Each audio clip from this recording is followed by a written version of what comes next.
So for the final key movement, we're going to be looking at the brace of the trunk. Okay, so it is a core exercise, but we like to look at it as the trunk. Okay, so everything between the shoulders and the hips. Okay, including the glutes. Okay, so we're going to look to brace the core to reduce and remove any unnecessary movement, which is key for running and cycling as well as swimming.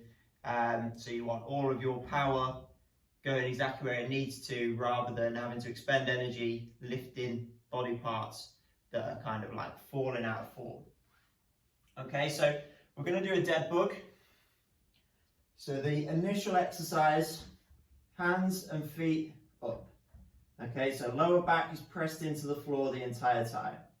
From here, we're going to extend the opposite arm to opposite leg. Okay, so slowly keeping that lower back pressed into the floor, extend out, keep it above the floor, slowly back in. And then we're going to change sides. And back up. So this is a nice and slow, nice and controlled movement. Really get that core engaged, pushing that lower back into the floor. Think belly button to spine.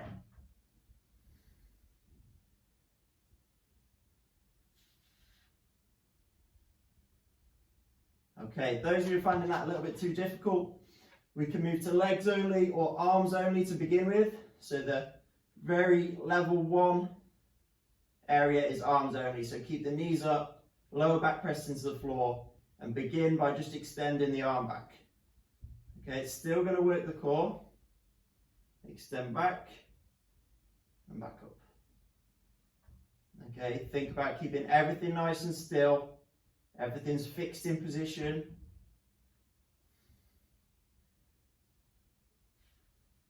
Okay, the next level is we're going to do legs only. So arms stay up and we just extend one leg out. Keep the lower back pressed into the floor and back up.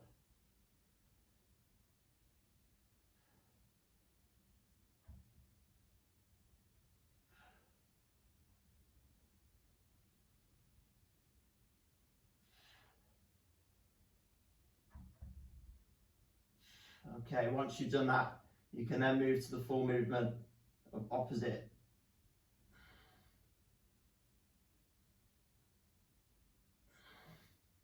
Okay, so we don't want you rushing.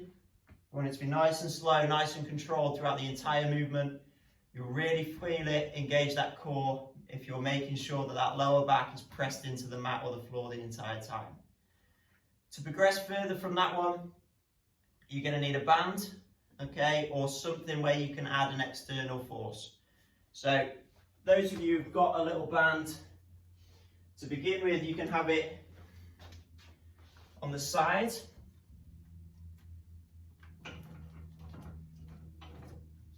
Okay, so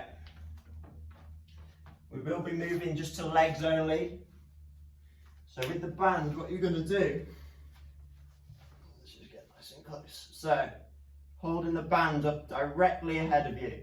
Okay, so the band's going to want to pull you off center.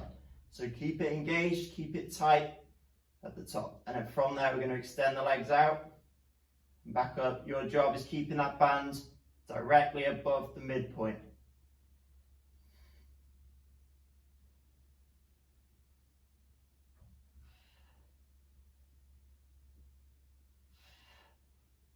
Okay, so you do that on one side, and then we'd move to the exact same on the other side.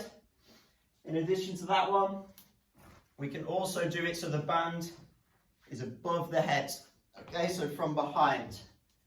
And you have to hold the weight, the band, directly over the midpoint from this position. Okay, legs are extended out. So it's causing you to resist any extension of the spine by the band wanting to pull the arms overhead. And then from there, if you wanted to, you can move to single arm. One arm on the band, and we just do one side. Extend out, back to center. And then change sides.